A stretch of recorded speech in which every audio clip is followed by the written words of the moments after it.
আলহামদুলিল্লাহ, সমস্ত প্রশংসা আল্লাহ তাআলার, যিনি প্রজ্ঞাময়, সকল বিষয়ে ওয়াকিবহাল, মহাজ্ঞানী, সর্বশক্তিমান।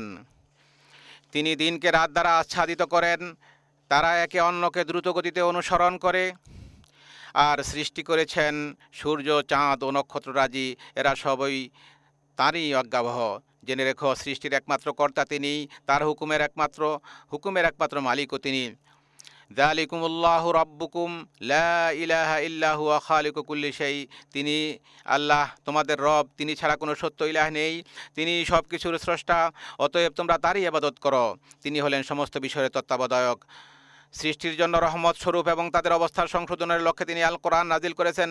কিতাবুন উহকিমাত আয়াতুহু সুম্মা ফুসিলাত মিন লাদুন হাকিমিন খাবির। এটি এমন কিতাব যার আয়াতসমূহ সুদৃঢ়, অতঃপর সবিস্তারে ব্যাখ্যাকৃত মহাজ্ঞানী রব্বুল আলামিনের পক্ষ থেকে। নিশ্চয়ই এ কোরআন সর্বাধিক সঠিক পথের দিশা দেয় এবং সৎকর্মশীল মোমেনদেরকে এ সুসংবাদ দেয় যে তাদের জন্য রয়েছে মহা পুরস্কার। আমি সাক্ষ্য দিচ্ছি যে আল্লাহ তাআলা ছাড়া কোনো সত্য ইলাহ নেই, তিনি ব্যতীত সত্যিকার অর্থে কারো ইবাদত করা যায় না। আমি আরও সাক্ষ্য দিচ্ছি যে মুহাম্মদ সাল্লাল্লাহু আলাইহি ওয়াসাল্লাম আল্লাহর বান্দা ও রাসূল। মানুষের প্রতি আল্লাহর অনুগ্রহসমূহের মধ্যে অন্যতম হলো তিনি তাদের কাছে মুহাম্মদ সাল্লাল্লাহু আলাইহি ওয়াসাল্লামকে প্রেরণ করেছেন মানব জাতিকে কল্যাণের পথে, এবং যার মাধ্যমে তাদের প্রতি আল্লাহর রহমত নাজিল হবে সে বিষয়ের প্রতি আহ্বান করার জন্য। আল্লাহ তাআলা বলেন, ওয়া রাহমাতি ওয়াসিআত কুল্লা শাই। আমার দয়া অনুগ্রহ প্রতিটি বস্তুকেই পরিব্যাপ্ত করে রয়েছে। সুতরাং যারা তাকওয়া অবলম্বন করে, যাকাত দেয় ও আমার আয়াতসমূহের প্রতি ঈমান আনে, তাদের জন্য অচিরেই আমি আমার এই অনুগ্রহ অবধারিত করব।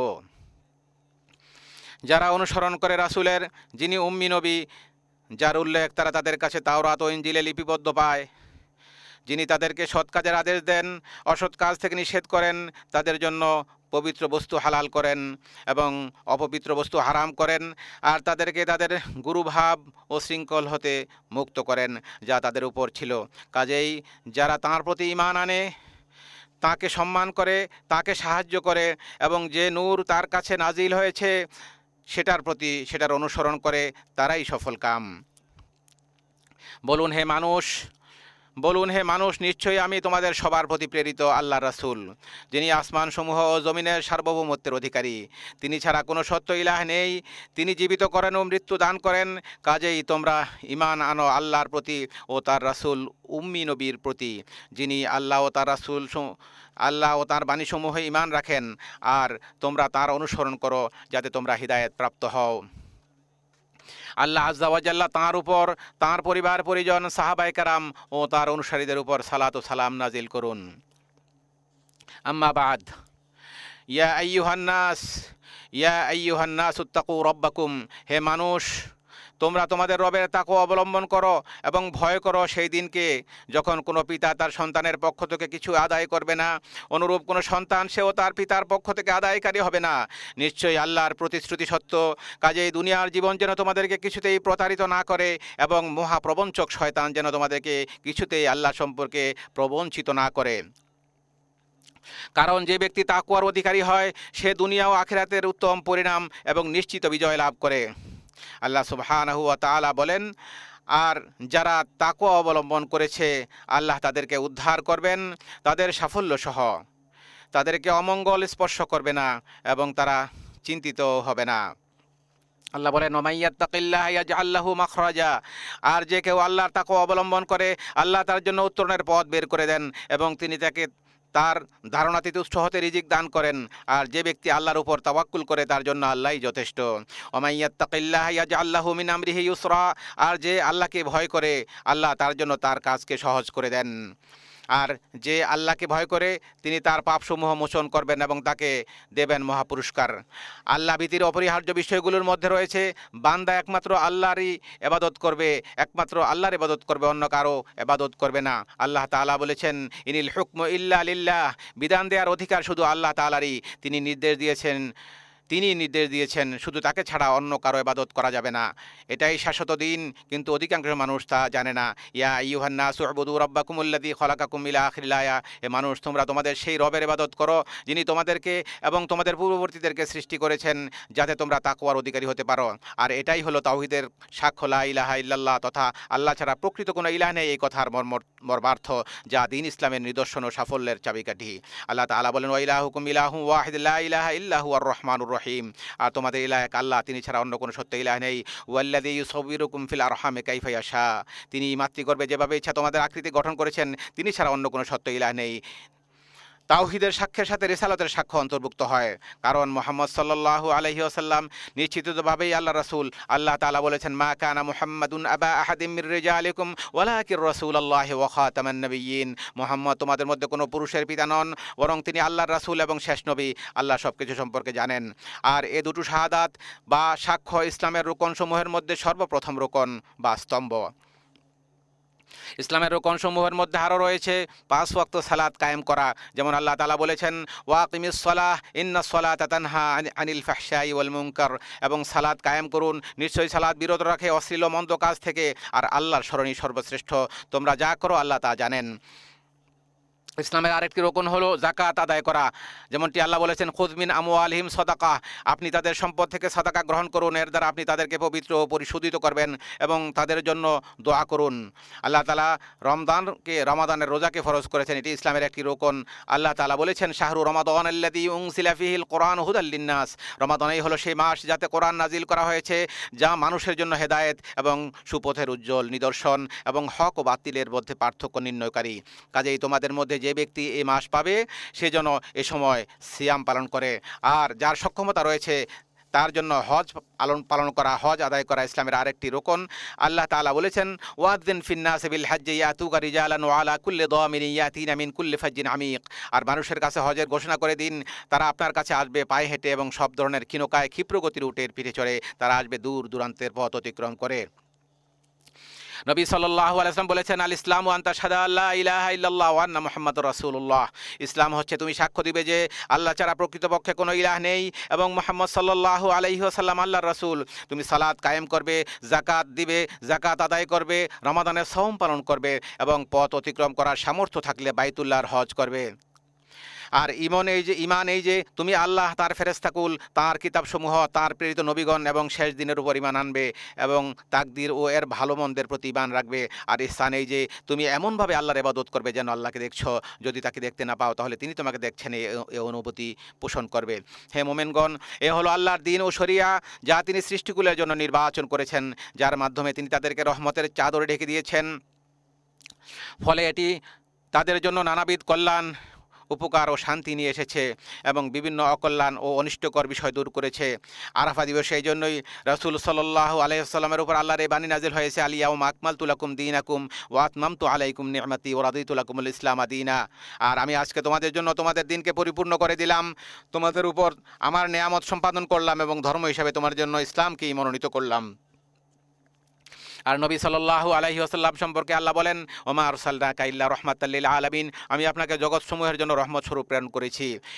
এই পরিষ্কার অবস্থান থেকে বরকতময় ইসলামী শরিয়া কল্যাণ অর্জন ও তা বৃদ্ধি করা এবং অকল্যাণ দূরীকরণ ও তারাশ করার বিষয়টি নিয়ে এসেছে। পাশাপাশি এই সিদ্ধান্ত দিয়েছে যে অকল্যাণ প্রতিহত করা কল্যাণ নিয়ে আসার চাইতেও অগ্রগামী। একইভাবে ছোট কল্যাণ ছেড়ে দিয়ে হলেও বড় কল্যাণ অর্জন করা এবং বড় ক্ষতি রোধ করার নিমিত্তে ছোট ক্ষতি মেনে নেয়ার মূলনীতি নিয়ে এসেছে ইসলাম। একসাথে একাধিক বিষয়ের সম্মুখীন হলে সবচাইতে বড় কল্যাণ এবং সবচেয়ে ছোট ক্ষতিটি গ্রহণ করার নির্দেশ দিয়েছে ইসলাম। এইভাবে ইসলামী শরিয়া এ ব্যাপারে গুরুত্ব আরোপ করেছে যে একটি ক্ষতি দূর করতে গিয়ে আরেকটি ক্ষতি করা যাবে না। যেমন হাদিসে এসেছে, লা দরারা ওয়ালা দরার, ক্ষতি করাও যাবে না আর ক্ষতিগ্রস্ত হওয়াও যাবে না। সুতরাং যথাসম্ভব ক্ষতি রোধ করতে হবে। এ প্রসঙ্গেই ইসলামী শরিয়া এসব বিষয় নিয়ে এসেছে যা জীবনকে সমৃদ্ধ করবে এবং যার দ্বারা উন্নতি অর্জিত হবে। আমাদের শরিয়া অন্যকে ক্ষতি করা থেকে অথবা কারো প্রতি কষ্ট পৌঁছানো থেকে নিষেধ করেছে। পাশাপাশি আদেশ দিয়েছে ন্যায় নীতি, উত্তম চরিত্র, পিতামাতার প্রতি সদাচরণ, আত্মীয়তার সম্পর্ক রক্ষা করা, সত্য কথা বলা, অধিকার সংরক্ষণের সাথে সাথে হকদারের নিকট আমানত পৌঁছে দেওয়া, আমানত আদায় করা, চুক্তি ও প্রতিশ্রুতি রক্ষা করা এবং শাসকের কথা শোনা ও তাদের আনুগত্য করা ইত্যাদি বিষয়ের, যেমনটি আল্লাহ তাআলা বলেছেন, ইন্নাল্লাহা ইয়ামুরু বিল আদলি ওয়াল ইহসান ওয়া ইতাই যিল কুরবা ওয়া ইয়ানহা আনিল ফাহশাই ওয়াল মুনকার। নিশ্চয়ই আল্লাহ ন্যায় নীতি বজায় রাখা, সদাচরণ করা ও নিকটাত্মীয়দের দান করার আদেশ দিয়েছেন এবং অশ্লীলতা, অন্যায় কাজ ও অবাধ্যতা থেকে নিষেধ করেছেন। তিনি তোমাদেরকে উপদেশ দেন যাতে তোমরা উপদেশ গ্রহণ করতে পারো।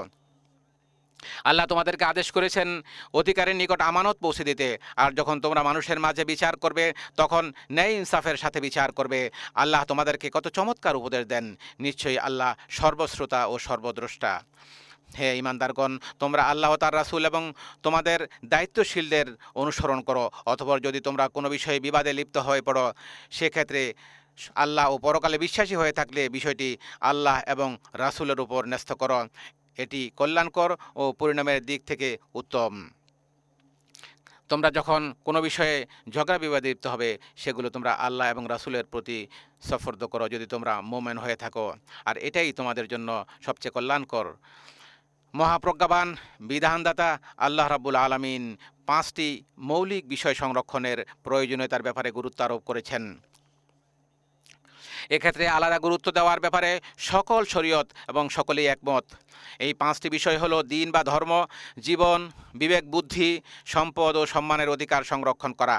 বরং ইসলামী শরিয়া এই বিষয়ে বাড়াবাড়ি করাকে শাস্তিযোগ্য অপরাধ হিসাবে বিবেচনা করেছে, আর এজন্যই এই বিষয়গুলোর উপর যত্নবান হওয়াকে জান্নাতে প্রবেশ ও দয়াময় আল্লাহ সুবহানাহু ওয়া তাআলার সন্তুষ্টি অর্জনের কারণসমূহের মাঝে বিশেষভাবে গণ্য করা হয় এবং সুখ, শান্তি, উন্নতি ও দুনিয়াতে সভ্যতার উপকরণ হিসাবে বিবেচিত হয়। এটি অনুপস্থিত থাকলে জীবন বিঘ্নিত হয় এবং এতে ত্রুটি করলে তা আখিরাতের শাস্তির কারণ হবে। আর এই কারণে বিদায় হজে রসুল সাল্লাল্লাহু আলাইহি ওয়াসাল্লাম বলেছেন, ইন্না দিমাআকুম ওয়া আমওয়ালাকুম ওয়া আরাদাকুম আলাইকুম হারাম। তোমাদের রক্ত, তোমাদের সম্পদ, তোমাদের ইজ্জত, সম্মান তেমনি সম্মানিত, যেমন সম্মানিত তোমাদের এই দিনটি, তোমাদের এই শহরটি এবং তোমাদের এই মাসটি, যেমন সম্মানিত তোমাদের এই দিনটি, তোমাদের এই শহরে এবং তোমাদের এই মাসে। সুতরাং দিন ইসলামের অনুসরণ অত্যন্ত প্রয়োজনীয় বিষয়, কেননা আল্লাহর আনুগত্য ও তার ইবাদত ছাড়া মানুষের অন্য কোনো উপায় নেই, আর এজন্য তাকে সৃষ্টি করা হয়েছে। আল্লাহ তাআলা বলেছেন, ওমা খালাকতুল জিন্না ওয়াল ইনসা ইল্লা লিয়াবুদুন। আমি মানব জিনকে শুধু আমার ইবাদতের জন্যই সৃষ্টি করেছি। অন্যত্র তিনি বলেছেন, হে নবী, আপনি বলে দিন, আমার রব ন্যায় ইনসাফের আদেশ দিয়েছেন, তোমরা প্রতিটি সিজদার সময় তোমাদের লক্ষ্য একমাত্র আল্লাহর দিকেই নির্ধারণ করো। আল্লাহ রাব্বুল আলামিন অন্যত্র বলেছেন, ওয়ালাকাদ বাআসনা ফি কুল্লি উম্মাতির রাসূলা আন ইবুদুল্লাহ ওয়া ইজতানিবুত তাগুত। আমি প্রতিটি জনপদেই একজন করে রাসূল প্রেরণ করেছি, এই মর্মে যে তোমরা আল্লাহর ইবাদত করো এবং তাগুতকে পরিহার করো। অতঃপর তাদের কাউকে আল্লাহ হেদায়েত দিয়েছেন আর কারো উপর গুমরাহি অবধারিত হয়েছে। আল্লাহ তাআলা মানুষের প্রাণ রক্ষা করাকে অপরিহার্য করেছেন এবং রক্তপাতের বিষয়ে সীমা লঙ্ঘনকে নিষিদ্ধ করে বলেছেন, ওয়ালা তাকতুলুন নাফসাল্লাতী হাররামাল্লাহু ইল্লা বিল হক। তোমরা অন্যায়ভাবে কাউকে হত্যা করো না। অন্যত্র তিনি বলেছেন, তোমরা নিজেদেরকে হত্যা করো না, নিশ্চয়ই আল্লাহ তোমাদের প্রতি অত্যন্ত দয়ালু। আল্লাহ রাব্বুল আলামিন মানুষের জীবনকে সংরক্ষণের নির্দেশ দিয়েছেন। আল্লাহ সুবহানাহু ওয়া তাআলা একইভাবে সম্পদ সংরক্ষণের প্রয়োজনীয়তার ক্ষেত্রে তার কোরআনে বর্ণনা করেছে। আল্লাহ তাআলা তার কোরআনে বলেছেন, হে ঈমানদারগণ, তোমরা একে অপরের সম্পদ গ্রাস করো না, তবে পারস্পরিক সম্মতিতে যে ব্যবসা করা হয় তা বৈধ। বুদ্ধি বিবেকের সংরক্ষণের প্রয়োজনীয়তা সম্পর্কে আল্লাহ সুবহানাহু ওয়া তাআলা বলেন, ইয়া আইয়ুহাল্লাযীনা আমানু ইন্নামাল খামরু ওয়াল মাইসিরু ওয়াল আনসাবু ওয়াল আজলামু রিজসুম মিন আমালিশ শাইতান ফাজতানিবুহু লাআল্লাকুম তুফলিহুন। হে ঈমানদারগণ, মদ, জুয়া, মূর্তি ও ভাগ্য গণনার তীর এসব কিছুই শয়তানের নাপাক কাজ, সুতরাং তোমরা তা থেকে দূরে থাকো যাতে সফল কাম হতে পারো। শয়তান মাদকের দ্বারা তোমাদের মধ্যে শত্রুতা ও বিদ্বেষ সৃষ্টি করতে চায় এবং তোমাদেরকে আল্লাহর স্মরণ ও সালাত থেকে বাধা দিতে চায়। কাজেই তোমরা এর থেকে কি নিবৃত হবে না? কিতাবুল্লাহ ও সুন্নতে মানুষের সম্মানে আঘাত করার বিষয়ে নিষেধ করা হয়েছে, কারো সম্মানে আঘাত করা যাবে না। আল্লাহ তাআলা বলেন, ওয়াল্লাযীনা ইউযুনাল মুমিনিনা ওয়াল মুমিনাতি ইলা আখিরিল আয়াহ। আর যারা কোনো অপরাধ ছাড়া মুমিন নরনারীদেরকে কষ্ট দেয়, তারা অপবাদ ও স্পষ্ট পাপ বহন করল। আল্লাহ সুবহানাহু ওয়া তাআলা আরও বলেন, নিশ্চয় যারা সতীসাধ্যী সরল মনা মুমিন নারীদেরকে অপবাদ দেয় তারা দুনিয়া ও আখিরাতে অভিশপ্ত, আর তাদের জন্য রয়েছে মহাশাস্তি। আল্লাহ সুবহানাহু ওয়া তাআলা আরও বলেন, হে ঈমানদারগণ, তোমাদের কোনো সম্প্রদায় যেন অন্য সম্প্রদায়কে উপহাস না করে, হতে পারে তারা তাদের চাইতে উত্তম। একইভাবে তোমাদের কোনো নারী যেন অন্য নারীকে উপহাস না করে, হতে পারে তারা তাদের চাইতে উত্তম। তোমরা একে অপরকে নিন্দা করো না এবং তোমরা কাউকে মন্দ উপাধি দিও না। ইমানের পর মন্দ নাম ব্যবহার করা কতই না খারাপ, আর যারা তওবা করেনি তারা জালেম। হে মোমেনগণ, তোমরা অনেক পরিমাণ মন্দ ধারণা থেকে বেঁচে থাকো। কতক ধারণা তো অপরাধ। তোমরা গোপন বিষয় অনুসন্ধান করো না এবং অপরের গীবত করো না, অপরের দোষ বর্ণনা করো না। তোমাদের কেউ কি তার মৃত ভাইয়ের গোশত খেতে পছন্দ করবে? বরং তোমরা তা পছন্দ করবে না, অপছন্দ করবে। আল্লাহকে ভয় করো, নিশ্চয়ই তিনি তওবা গ্রহণকারী। উপর উল্লিখিত 5টি মৌলিক বিষয়ের পরিপূরক আরেকটি বিষয় হলো কর্ম সম্পাদনের বিভিন্ন মাধ্যম ও উপায়ের ভিত্তিতে শরীয়তের মূল উদ্দেশ্যগত বিধান জারি হওয়া। আদিষ্ট বিষয়াবলী সম্পাদনের জন্য যে মাধ্যম গ্রহণ করা অত্যাবশ্যক হয়ে পড়ে, সে মাধ্যম গ্রহণ করাও শরী আদেশের অন্তর্ভুক্ত হিসাবে গণ্য হবে। অনুরূপভাবে যে মাধ্যম বা উপায় গ্রহণ না করলে আবশ্যকীয় কাজ তথা ওয়াজিব সমূহ সম্পাদন করা যায় না, সে মাধ্যম গ্রহণ করাও শরীয়তে ওয়াজিব হয়ে পড়ে। কাজেই কোনো কাজ সম্পাদনের ক্ষেত্রে যে সকল মাধ্যম বা উপায় অবলম্বন না করলে শরীরী উদ্দেশ্য তথা জরুরি স্বার্থ অর্জিত হয় না, সে সকল মাধ্যম বা উপায় অবলম্বন করাও একই হুকুমের অন্তর্ভুক্ত। আর এজন্যই একজন মুমিনের উচিত উল্লেখিত 5টি অত্যাবশ্যকীয় বিষয়ের হেফাজত করা। এর মাধ্যমে তার চারিত্রিক বিশুদ্ধতা ও জীবনের স্থিতি রক্ষিত হবে। সাধারণ মানুষ এর মাধ্যমে তাদের দিন ও দুনিয়াবী স্বার্থ হাসিল করতে সক্ষম হবে। আর এ লক্ষ্যেই আল্লাহ সন্তুষ্টি ও পরকালীন নেকি অর্জনের জন্য মানুষের একে অপরকে সহযোগিতা করা কর্তব্য।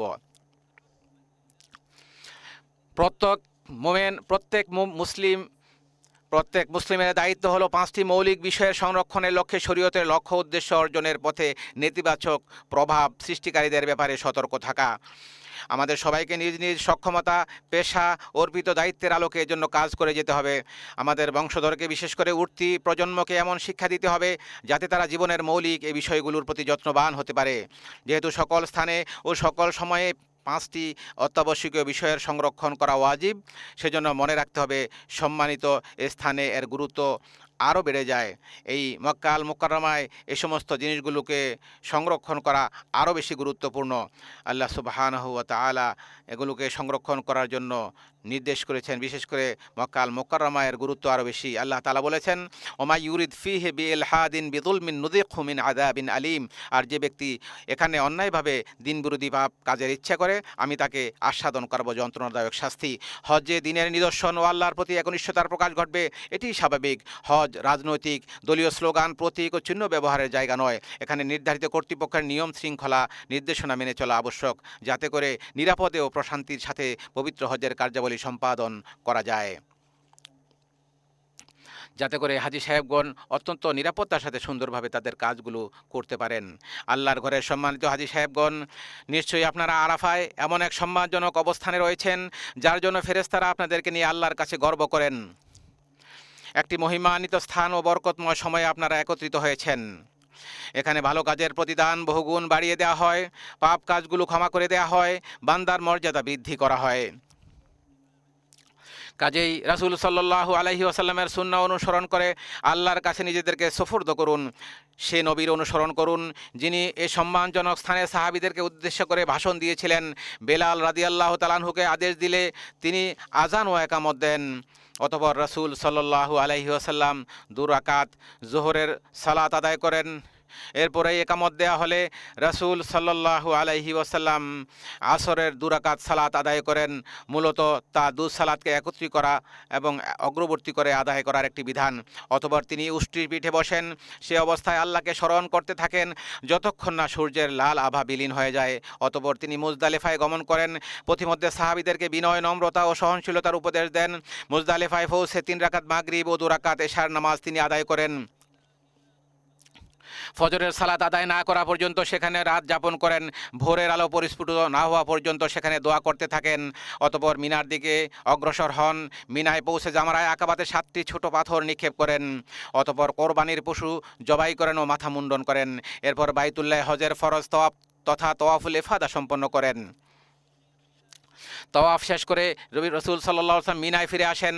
তাশরিকের দিনগুলোতে সেখানে অধিক পরিমাণে তাকবীর, তাহলিল ও তাহমিদের মাধ্যমে আল্লাহর জিকির করার মধ্য দিয়ে অবস্থান করেন। প্রতিদিন দ্বিপ্রহরের পর 3টি জামরায় তিনি পাথর নিক্ষেপ করেছেন। ছোট ও মধ্যম জামরাতে পাথর মেরে আল্লাহর কাছে তিনি দোয়া করেছেন। আর অক্ষম ও অপারগদের জন্য মিনায় অবস্থান করার ক্ষেত্রে ছাড় দেওয়া হয়েছে। রসুলের সুন্নাহ হলো 13তম দিবস পর্যন্ত মিনায় অবস্থান করা, এটি উত্তম, যদিও 12তম দিবসে মিনা ত্যাগের অনুমতি রয়েছে, তবে 13তম দিন পর্যন্ত থাকা সুন্নাহ। হজের যাবতীয় কার্যাবলী সমাপ্ত হওয়ার পর মদিনায় ফিরে যাওয়ার মনস্থ করলে রাসূল সাল্লাল্লাহু আলাইহি ওয়াসাল্লাম পবিত্র কাবা করে বিদায়ী তওয়াফ সম্পন্ন করেন।